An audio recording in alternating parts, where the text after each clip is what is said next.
وقتی هوش مصنوعی همه چیزو داره طراحی میکنه، آیا یاد گرفتن کنوا ارزش داره؟ بله ارزش داره. اگر در زمینه آنلاین شاپ کار میکنید یا تولید محتوا یا برندسازی، یاد گرفتن کنوا واقعا ارزش داره، به خصوص که در داخل خود پلتفرم کنوا یا همون برنامه کنوا شما میتونید به ای آی دسترسی داشته باشید و میتونید محتواهای حرفه‌ای‌تر و کاربردی‌تری رو در واقع تولید کنید. سلام، من فاطمه هستم. امیدوارم هر جا که هستید حال دلتون خوب باشه. امروز میخوام چند تا از کاربردهای حرفه‌ای کنوا رو بهتون آموزش بدم که میتونه کار شما رو در واقع حرفه‌ای تر کنه، به خصوص اگر آنلاین شاپ دارید و در زمینه تبلیغات کار میکنید و تولید محتوا میتونه به شما کمک کنه که کار شما حرفه‌ای تر دیده بشه. بدون اتلاف وقت بریم سراغ آموزشمون.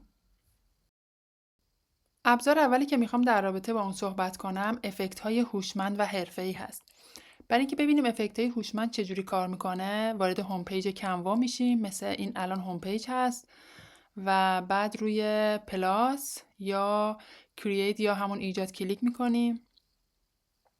اینجا اون طرحی که میخوایم رو ایجاد میکنیم. حالا میتونیم تو قسمت پاپولار آن کنوا ایجاد کنیم، مثل آچار باشه، یو اس لتر باشه، کامپکت سایز باشه یا هر سایز دیگه. و اگر سایز خاصی مد نظرتون باشه، توی قسمت کاستوم سایز کلیک میکنید و اینجا بر اساس حالا پیکسل، اینچ، میلیمتر و یا سانتی متر اون طرح خودتون رو ایجاد میکنید.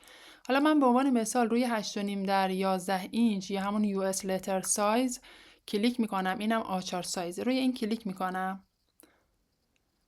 چون که فقط میخوام نشون بدم چجوری در واقع افکت های هوشمند چجوری کار میکنم. بعد وارد قسمت المنت میشیم.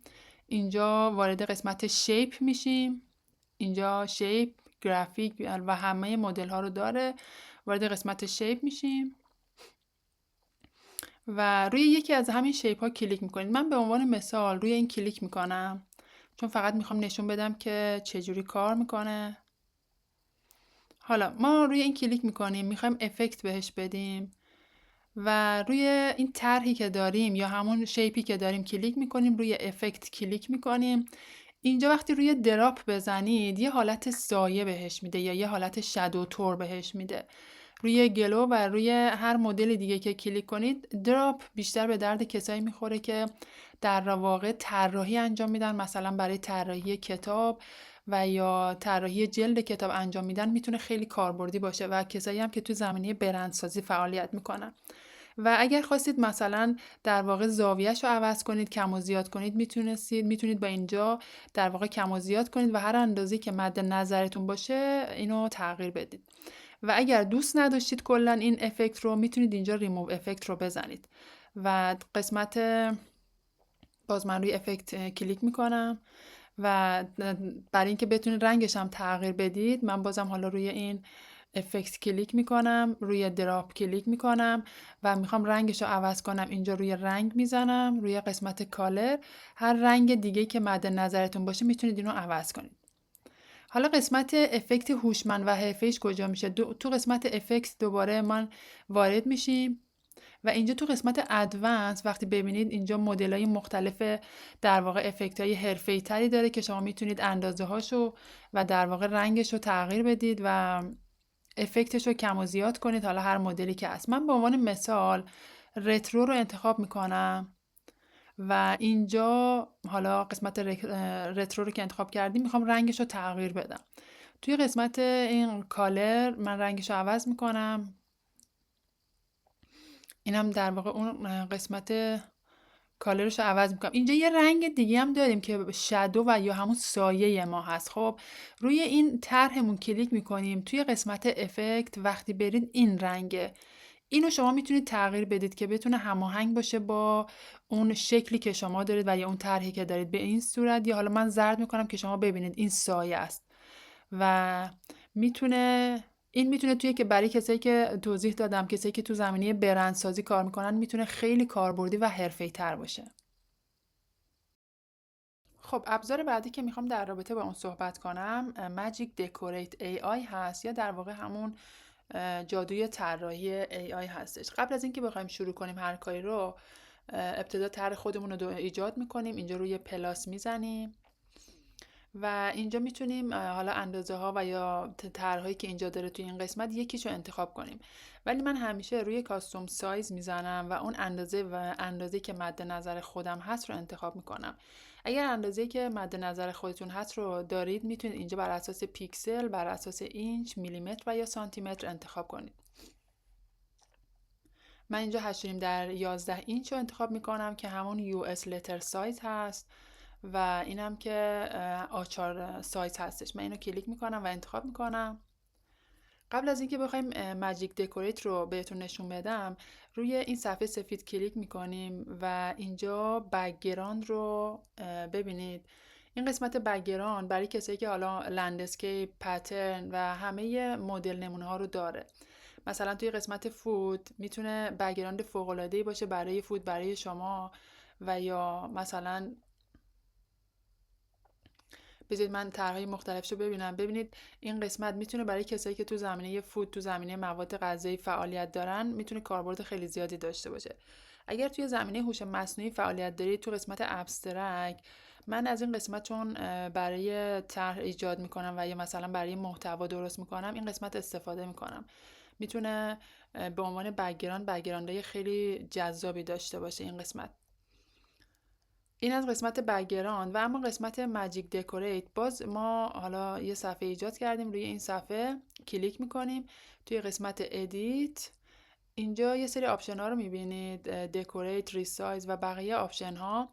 من روی دکوریت کلیک میکنم. اگر میخواید دسترسی داشته باشید به دکوریت، شما حتما باید اکانت پرو رو داشته باشید. من روی دکوریت کلیک میکنم و اینجا اون پرامپتی رو که مد نظرم هست رو مینویسم. من از قبل این پرامپت خیلی کوتاهی نوشتم که بچه‌ها کنار ساحل دارن شن بازی میکنن و به صورت کارتونی به من بدید. چرا که هم میتونه کارتونی بده، هم به صورت عکس بده. هر مدلی که شما بخواید رو میتونه بهتون بده. و روی جنریت کلیک میکنیم.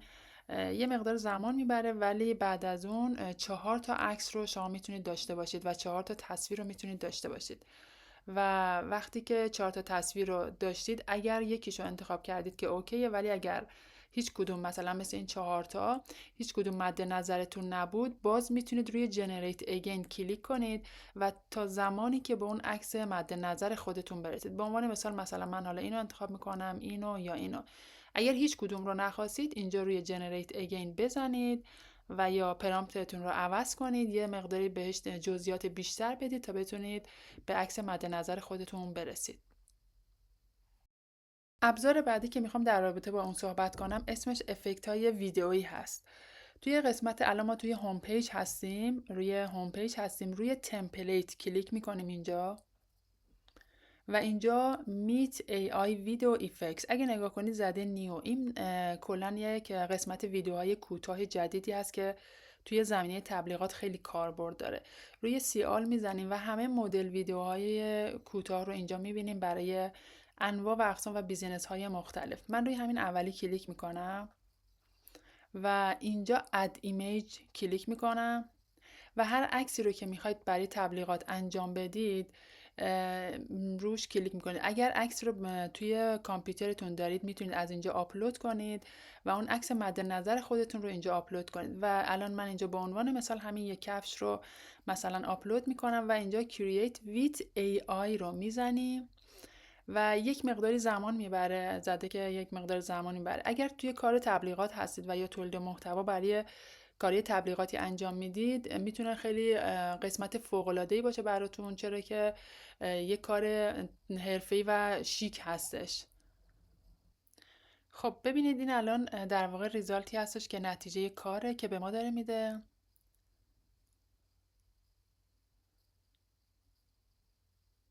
و این برای کار تبلیغات، برای کسایی که پیج های آنلاین شاپ دارن خیلی کاربردی و حرفه‌ای هست و از اینجا میتونید دانلود کنید. یه چند تا ویدیوی کوتاه دیگه هم با هم دیگه ببینیم. مثلا این ویدیویی که برای اوتکلام، برای کارهای زیبایی هستش، میتونه ویدیوی خیلی جذابی باشه. یا یه ویدیوی دیگه که من ازش استفاده کردم، این ویدیو است برای کسایی که توی کار پوشاک و کار لباس هستن. میتونه شما مثلا اینجا عکس در واقع اون لباس یا همون شخص رو اینجا آپلود کنید و یه ویدیوی حرفه‌ای کوتاه به شما میده که به عنوان کار تبلیغاتی هست. ابزار بعدی که میخوام در رابطه با اون صحبت کنم ابزار کپشن نویسی و یا زیرنویسه. الان داخل هوم پیج هستیم، روی تمپلیت کلیک میکنیم، بعد در قسمت اکسپلور تمپلیت روی تمپلیت موبایل ویدئو کلیک میکنیم و اینجا وارد، یعنی روی مور تمپلیت فور یو، اینجا انواع و اقسام تمپلیت برای موبایل ویدئو رو میبینید. اینا ویدئوهای آماده‌ای هستش که شما روی هر کدوم میتونید کلیک کنید و در واقع کپشن بذارید. به عنوان مثال بذارید من یکیشو باز کنم، اینو کلیک میکنیم کاستومایز دیس تمپلیت که شما همینجا میتونید اینو عوض کنید، میتونید زیرنویس بذارید. Don't wait for the right time. Make it right.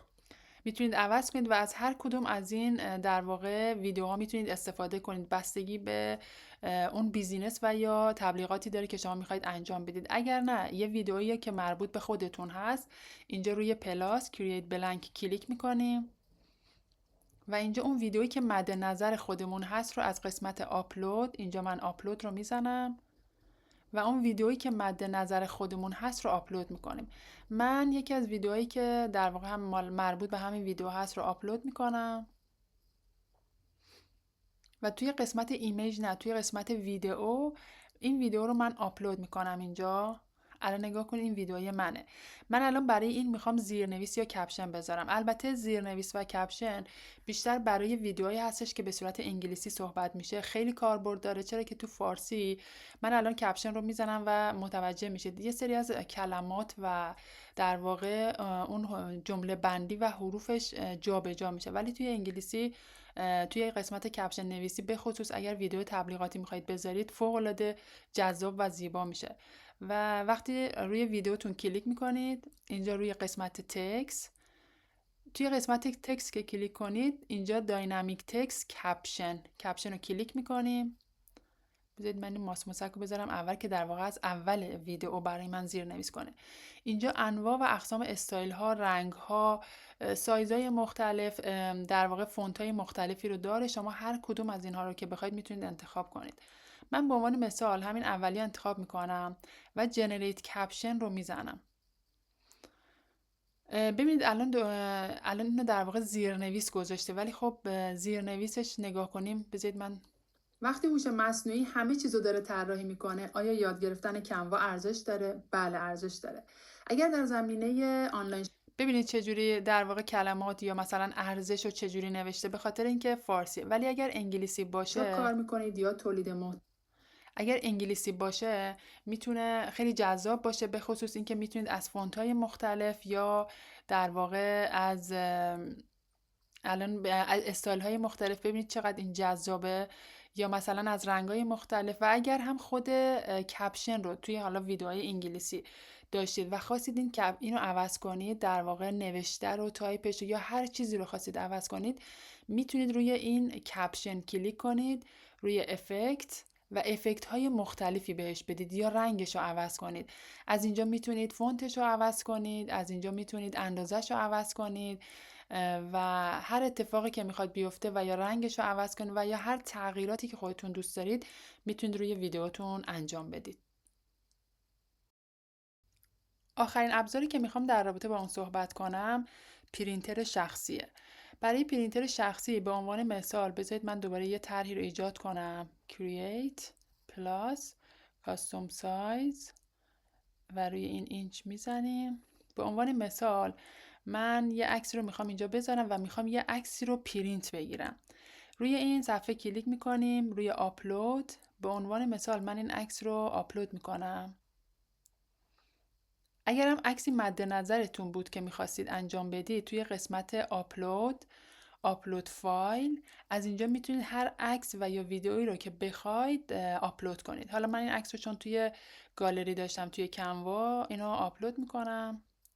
حالا به عنوان مثال من میخوام این عکس رو برای استیکر فرض مثال موبایل یا استیکر گوشی یا یا هر چیز دیگه استفاده کنم. اول بک‌گراندش رو از بین میبرم. اینجا بیجی ریموور، اینو وقتی بزنیم بدون بک‌گراند به ما بده، یه ذره حرفه‌ای‌تر و تمیزتر میشه.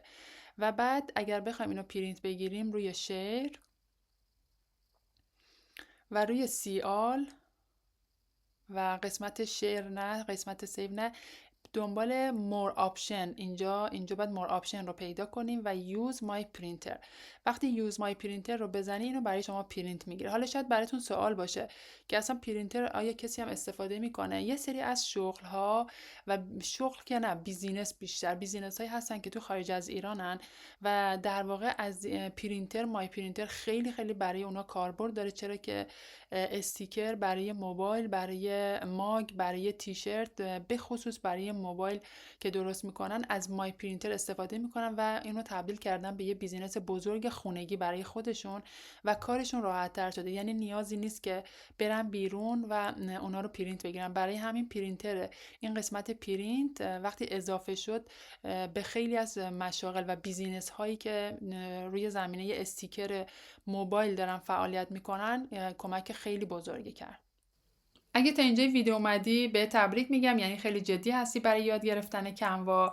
الان وقتشه که فقط ویدیو رو نگاه نکنی بلکه ازش استفاده کنی، بتونی پروژه بسازی و بتونی پروژه‌ای بین‌المللی بگیری. اگر ویدیو به دردتون خورد سابسکرایب و لایک یادتون نره و اگر آموزشی مد نظرتون هست توی کامنت ها بهم بگید که من بتونم اونو آموزش بدم.